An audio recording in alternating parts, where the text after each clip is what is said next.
Hey guys, it's DC, and welcome to the Soap Sanctuary where all soap lovers are welcome, guys. This is my General Hospital week in review, a bootleg guide and light. I think you guys even heard me say in the last video where I felt like GH this week has felt like a bootleg guide and light. Main reason because of that is the annual Quartermain family picnic, but we're gonna just get to that in just a moment, guys. It feels so good to be back in a GH review. I have to talk about how I've been feeling about GH. I have to give my truest and honest, most critical review. Before I get started, I got a shout out from Brock TV. I didn't even know that he shouted out my channel. I was like, what? Because you know when you subscribe to someone, you can see their community feed, and he posted about the day's promo, and I was like, oh, that's so cool, and I liked it. And the next post, I think right below that, was where he was like, oh my goodness, you know, I'll put the screenshot of up in here. Where he was like, oh my God, like I'm just so mad. I'm just now discovering this channel, and this intro got me laughing, and I'm like, damn, I'm like, okay, I didn't even know he shot out my channel. This is 2 weeks ago. I had no idea. Because I have two separate YouTube channels. One is personal and one is Soap Sanctuary. That's so I don't get the spoilers. So I only go on Soap Sanctuary to literally post. Sometimes I'll watch videos and hop off because I don't want spoilers. And my personal one, I keep all my soap stuff away from there so I can be surprised when the storylines come on. But anyways, guys, let's get into General Hospital. These past few weeks, since it's been a while since I'm reviewing it, so I'm reviewing like 2-3 weeks in one video. So let's make it happen. All right. I want to start off with this annual Quartermain family picnic. All right. I knew once Olivia said that it was going to be annual, they're going to try to do this again next year. It was definitely giving Bauer Family Barbecue from Guide and Light. That's why I said just like a bootleg Guide and Light. My guess is that they're not going to do the nurses ball anymore, and so this is the alternative. And I get it. I'm guessing maybe it's a budget thing, or you know, this is easier for them to produce. On a logical level, even though I know this is a soap, it's a little weird that the hospital board would agree to have a picnic sponsored by the entire hospital, meaning everyone and their mama can come onto this estate at the Quartermain mansion. I'm shocked the Quartermains would agree to it. I get this is a soap, and this is just because of budgetary reasons. It's obvious to me, so I have to suspend disbelief. But my whole thing is the security issues that would ensue having everybody and their mama come on your estate, and given that you're one of the richest families in town. Because listen, if I lived in Port Charles, I would be married to a Quartermain. Michael Corinthos, you know, Quartermain, whatever. I'd be married to him if I lived in Port Charles. And I think I've explained this before when I was talking with Albert. The reason I would marry Michael because, one, he has access to pretty much the whole town. He's a Corinthos from Sunny, Spencer from Carli, so we got a little bit of ties to Luke and Laura's the mayor. On top of that, he's got ELQ, right? His grandmother is Monica Quartermain, who was the chief of staff at the hospital, so I'd have access to General Hospital there. So I feel like being connected to Michael almost makes you connected to half the town, so I would marry him. I would marry Michael. It would be the thing that make the most sense. I'd have the protection of Corinthos Coffee, and I know at some point in time, hopefully Carli gets the Metro Court back, so I would have access to that. You gotta think. You know what I'm saying? You gotta think. And you got the Quartermains, ELQ, you gotta think. But anyways, the security issues that would ensue from having the whole town at your house. And I mean, someone got stabbed, right? The hospital board would be a fool to say, let's do this again. Where's the security personnel? You know what I'm saying? The hospital would be a fool to say, let's do this again. Let's move right along, guys. I got so much stuff to cover here. The thing is with GH that the storylines have felt very repetitive. It's like the same conversation day in and day out. This is almost reminding me of like 60s and 70s GH, honestly. Because I watch older episodes, and it reminds me more of that. And it's going at just a really slow pace, which I think we all can agree on some level or another, and along with the bloated cast. Next, I want to talk about Nell's ghost. Honestly, Carli coming to argue with Nina at Nell's gravesite because of what Willow said. My whole thing is, honestly, Nina was minding her own business, grieving over her daughter at her gravesite. Why Willow felt the need to show up, I don't know. And then Carli coming in like, no, Nina, this is because of your daughter when she did. I'm like, she's at her daughter's gravesite. Y'all have no respect. Carli has no respect for people. Like, no respect whatsoever. Even though what Nina said might have been wrong or whatever, she was minding her own business. Willow was the one who approached her. And my whole thing is, Willow, you already know how Nina feels about you.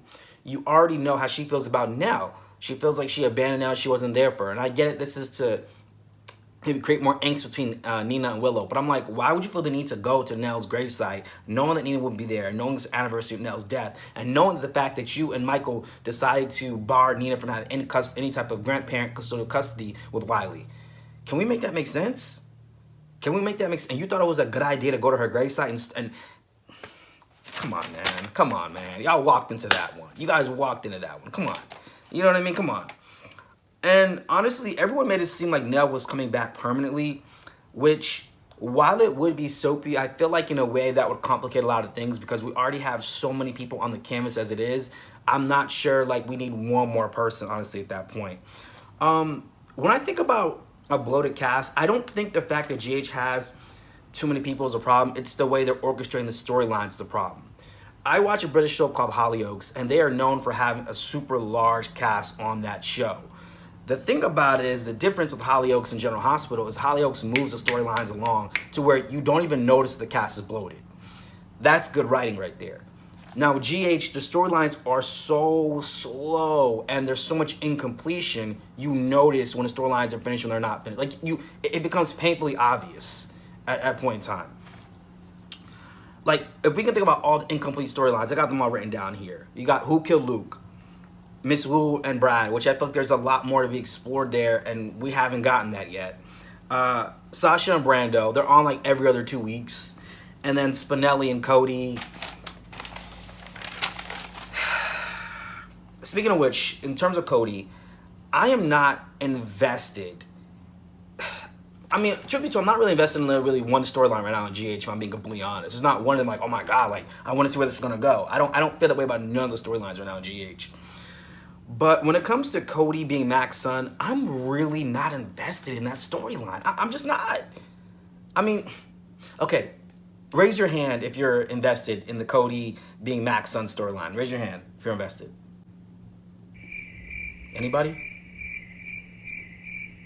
Anybody? Anybody invested in that storyline? Anybody? Anybody? It's okay. This is a safe space. Anybody? Anybody invested in that storyline? Cody being Mac's son? Anybody? Anybody?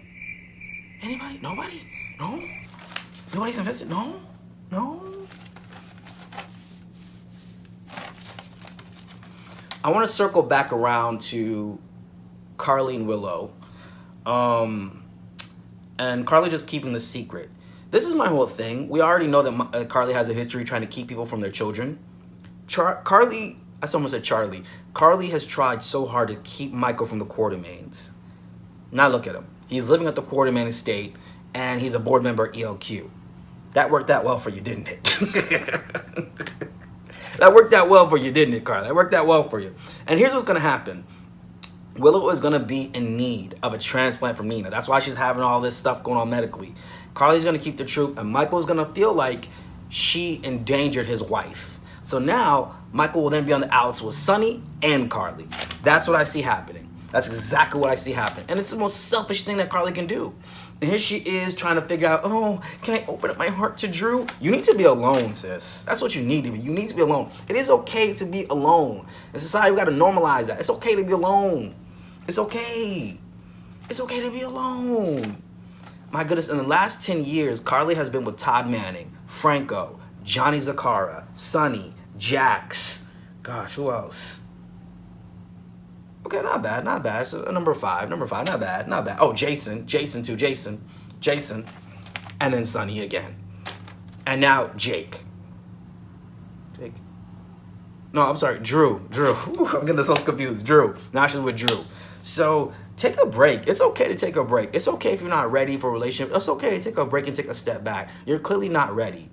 I understand Sonny was out there philandering with Nina, and I get that, but you just, if you really think about it, Carli has now gone through, at this point now, with Drew added to the equation, 3 romances in the span of, I want to say, a year and a half.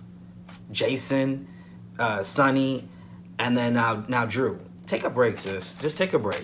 Take a break. It's okay. Take a break. You know what I mean? Take a break.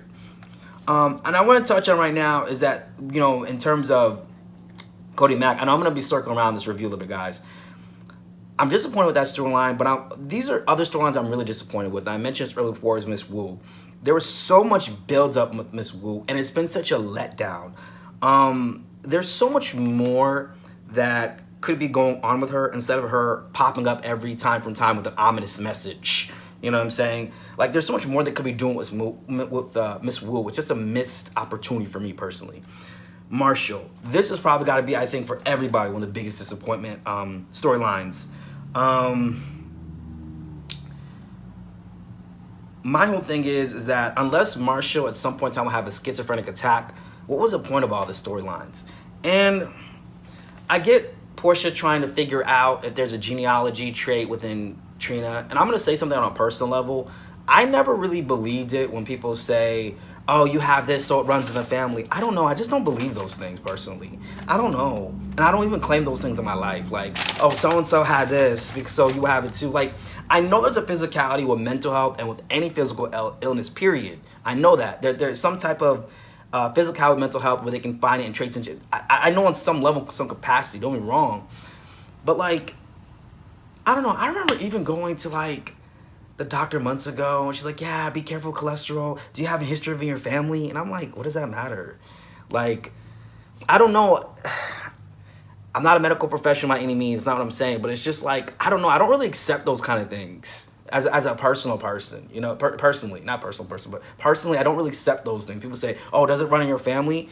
Like, I feel like you can alter your DNA. Well, I'm not getting a sci-fi conversation. I'm just saying, like, okay, obviously, if you eat foods that are good for your body, this is just me, I believe your body responds to that. Your cells in your body respond to that, right? And this is not about eating your food. I'm just saying how, like, you have your DNA, but I feel like your physical makeup can be altered, right? If I sit here and eat pizza every single day, like, am I gonna say it runs my family when I'm eating pizza every day?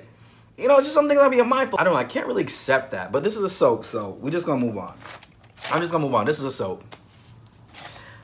It just feels like to me, and I have this point written down somewhere else here, that it just feels like Marcia was just a prop for this Trina paternity storyline they've got going on. You know, where he's a setup for that because of his schizophrenia, right? And this is why Portia's looking into it deeper, which I just don't get why Portia doesn't just tell Curtis. It's giving Teresa Lopez Fitzgerald vibes. Remember Teresa Lopez Fitzgerald on Passions? Good Lord, that whole name was a mouthful, like Austin Gatlin Holt. Teresa Lopez Fitzgerald. What I never understood about Teresa on Passions is why she couldn't just tell Ethan, but I think it was selfish reasons. There's obviously selfish reasons she did it. But with Portia, my whole thing is, why not just tell Curtis? Like, why not just get it out? Like, you're about to marry this man and you're not going to tell him that, like, your daughter is his daughter? It's giving Teresa Lopez Fitzgerald vibes. That's what it's given. That's what it's given. And Marshall is just a prop for the storyline. That's what it is, just a prop. Because honestly, I don't see what other purpose Marshall serves on the show. I don't mind you bringing good storylines, but every character should just serve a purpose, honestly speaking. All right, I want to move on to Brooklyn Chase, guys. This whole storyline with Brooklyn Chase is just childish. It's just childish. And I have to just call it what it is. This whole storyline feels childish. And not in a cute way. Not in a cute all my children kind of way. But in a ridiculous kind of way. It feels childish. This is my whole thing. Y'all sat there and y'all faked a whole pregnancy and paternity against someone who's considered an international terrorist, a.k.a. Peter August. And you mean to tell me you guys can't admit your feelings for each other? You went through all that, right? Faking the pregnancy, right? And Chase pretending to be the paternal father of Bailey, right? To prevent an international terrorist like Peter August, right?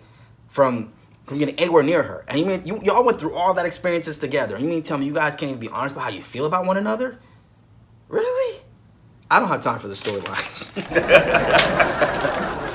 I don't have time for it. I don't have the time for it. I don't have the time. All right, now when it comes to Ava, I believe it was Esme since she was presumed dead. That's pretty much all I have to say about the Ava storyline right now at this moment. Trina and Spencer, this is what I want to talk about. I want to get in the hot one on this one. I love the actress who plays Trina because she's doing it well.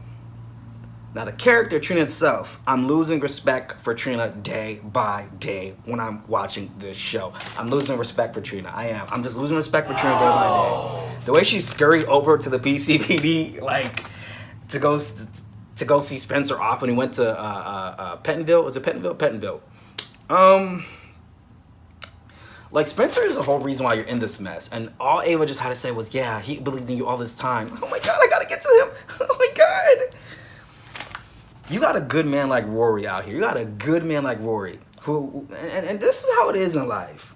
And her and Jocelyn, they're in the same WhatsApp group right now. They're two peas in a pod, because you can see Jocelyn is obviously flowing more towards Dex, but yet you got a good man like Cam who's there for you and supports you.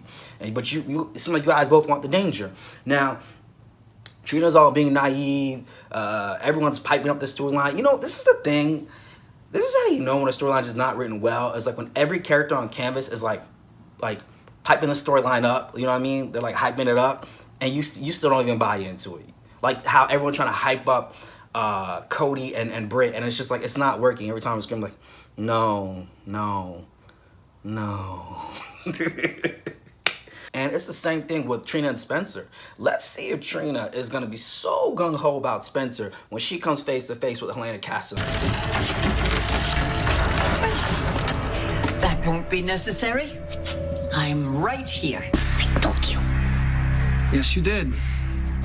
Why, hello, grandmother. Hello, my darling Nicholas. As always, I'm delighted to see you. Let's see if you still want to be around this family. Let's just see. Let's just see then. You got a good man like Rory out here. And I hope they don't do something like turn Rory crazy or anything just to justify those two coming together. Because this is what I think what will happen. Spencer's going to be in Pentonville for the next 3 months. Something is going to happen to him in Pentonville. Whether he's going to be attacked or, you know, like Michael, how Michael was brutally raped in Pentonville. Which I don't think the writers will go that route, because I just think in today's climate with everything going on, I think they're staying away from those storylines. But something will happen to Spencer while he is in Pentonville. He will be attacked, and that's going to make Trina fall more in love with him. I'm losing respect for Trina. I said it. I'm losing respect for Trina. This whole storyline don't make no sense. It just doesn't feel right. Now, let me tell you a storyline. Let me circle back here. This storyline I do feel is right.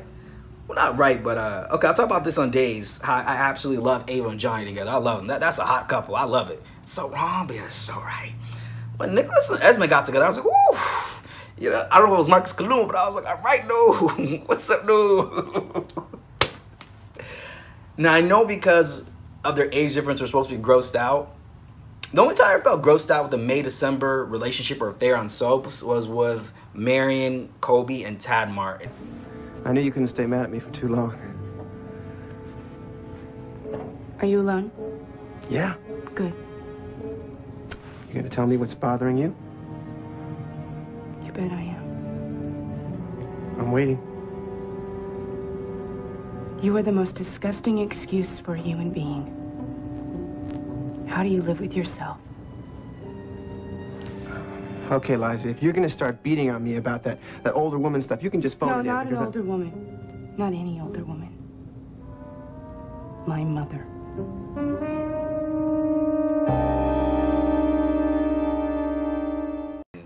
Because maybe because Mary and Kobe looked a lot older, that's why I felt that way. Whereas in these other scenarios, they don't really look that far apart in age, so I'm able to digest it pretty well.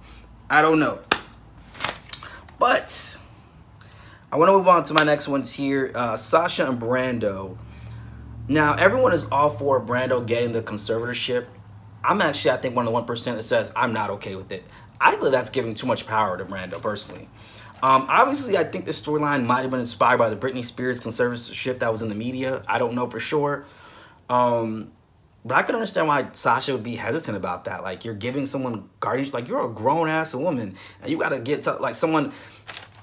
And I don't think Brando would abuse it, but a lot of times you don't know what people do until they're in those situations. Can you imagine the person you're married to telling you, like, when you can and can't come home, what you can do in your bank account? Like, what? And I get Sasha's addiction, guys. I get it. But the thing about it is that, and Sasha and Brandon weren't on this week, but the paparazzo, to me, they contributed to Sasha's spiral. You know what I mean? Like, she was trying to, like, they kept, and my whole thing is, why didn't somebody take care of them? Why didn't you just kill them on the spot? And I get it, she ran over Harmony, but let's be real, it's not like anybody misses Harmony. Have you heard Willow mention Harmony's name in the past, like, few weeks? Harmony's an afterthought at this point. It's not, nobody misses Harmony. honestly, I understand why Sasha wants to fight that. I get it. Personally, I get it. I'm with her on that. I don't think that if I was in that situation, I would do the same thing either. I really don't think I would. I really don't think I would just give up my rights to the person I met, like my husband. I don't know if I would do that. I just don't think I would. I'm very big on independence, guys. I don't see it for me. I'm sorry, I don't see it for me. So I stand 10 toes down with Sasha, even though I know she's an addict, but I still see her viewpoint. I know I'm alone on this one, guys. I know I'm alone on that one. I know y'all don't agree with me on that one. It's okay. It's okay. It's okay. It's okay. Sonny and Victor's scenes towards the end of this week. It's always interesting when I see Sonny in the same scene with the cast signs, because I feel like I'm watching two different shows. Like, I feel like they don't even belong in the same show. It's like, because the Cassadines are like almost like terrorists. They're like a monarchy, and Sonny's just a mobster, right? And it shouldn't be so weird because Sonny and his siblings all had kids with Cassadine, right? Sonny had Christina with Alexis, which also had his child with Sam too. The child that miscarried. Rick has Molly with Alexis, and then Courtney has Spencer with Nicholas. Interesting how that works for the Sonny siblings clubs all have kids with Cassadines. I just feel like Sonny can't really top Victor Cassadine. I don't know what it is. I feel like y'all not even in the same lane. Like, I get that Sonny's a godfather of Port Charles, but the Cassadines are a whole monarchy. It almost feels like it's like a time warp when I see him and Victor in scenes together, because I just feel like they're connected as characters, but I don't know. I don't even know how you even put this in words. It's always just weird when I see Sonny in the scenes with the Cassadines. It feels weird. It feels like night and day for me on the show. I don't even know how to explain this. It's just, it's almost like two words that don't collide. Like, Sonny is like a practical mobster. He's never dealt with like evil scientists or stuff like that. And that's more like the Cassadine speed with their cryogenic freezers and stuff like that. They're on a whole nother level than Sonny. They're on a whole type of another level than Sonny, personally, for me. Now, Sonny might be the king of Port Charles, but the Cassadines, they got power and influence. It's a whole nother beast, if you ask me. It's a whole nother beast. Speaking of which, Sam and Dante, once again, I'm not crazy about Sam and Dante. It's okay. It's all right. Like, it's okay. Like, it's all right. They updated the little penthouse that she had with Jason, so that was nice to see that, but it's okay. None of the couples are doing it for me right now in GH. None of them. None of them are doing it for me. None of them are doing it for me. Days actually knows I write for couples, but I'm going to say that for the Days review, guys. But, guys, this is my General Hospital Weekend Review, a bootleg guideline. I think that's it. We're at 22, 23 minutes here. Damn, I got through at least a good 2-3 weeks. I think I covered everybody, right? That's everybody, guys. But anyways, guys, thank you guys so much for supporting my channel. I appreciate it. I'm going to do like hour now, right? I want to get myself to 500 subscribers because I want to be able to do community posts, so I can do polls and all that good stuff, guys, because I absolutely love doing this channel. This channel, I don't know, it means a lot to me. It means a lot to me to do this channel, guys. And me and Albert are still working on that surprise for you guys, so I think you guys are going to be very pleased. And once again, thank you to the Brock TV for the shout out on his community feed. I appreciate that. That's my review for this week, guys. I'm only doing GH and Days this week. Hollyoaks, I don't feel like much really happened for me to really review. And plus, these reviews take a long time. Even that new intro you guys saw at the beginning of the video, that took me like 3 days to do. It really did. It took me 3 days. I had to break it down, too. I had to break it down in 3 days. Because a lot of times, if I don't have this stuff done by Wednesday, or like have the editing and stuff done for these videos by Wednesday, there's no review coming out that weekend. Because it really takes a lot of time to do this. It's weird. It doesn't take a lot of time, but at the same time, it does. But when I'm prepared, it takes less time. So anyways, guys, that is my General Hospital week in review. I wanted to come up with a question, but okay, this is my question for the week. Sasha and Bruno were on, but I want to ask, if you were in Sasha's situation, would you allow your spouse, your husband or your wife or whatever, to be your conservator? Would you allow them to be that if you're put in that situation? So I'm gonna tell you right now, I don't think I can do it. I don't think I can do it. I'm very big on control and power. Not an ego thing, but I don't trust nobody but me and God. Because stuff like that. Because people, I don't know, I feel like in life sometimes the nicest person can take advantage of the given enough room too. That's how I feel. But anyways, guys, this is my General House Week in Review, a bootleg guiding light, guys. I will see you guys in the next video. I'm out.